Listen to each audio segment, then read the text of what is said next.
पौष गुरुवार विशेष श्री विष्णु स्तोत्र। ओंकार रूप जगतामाद्य ब्रह्म स्वरूपक अनंत जगदाधार गदाधर नमोस्तुते।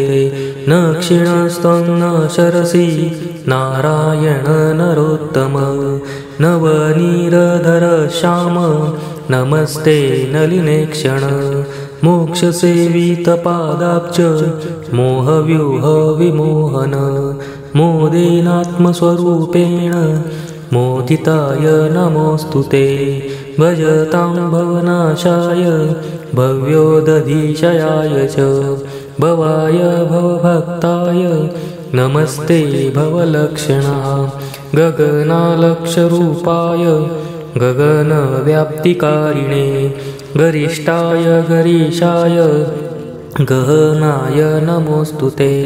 वरिण्ये वरणार्थाय वन्दनीय प्रदाय च वरबीज प्रबीजाय वरहन्त्रे नमोस्तुते। तेजःप्रसादरूपाय तेजरूपाय तेजसे तेजःप्रदीप्तलोकाय नमस्ते तेजसात्मने।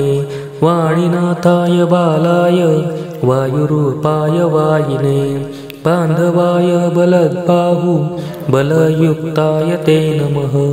सुखाय सुखगम्याय सुदक्षाय सुखात्मने सुन्दरत्वसमुद्रैक देशलेशाय ते नमः।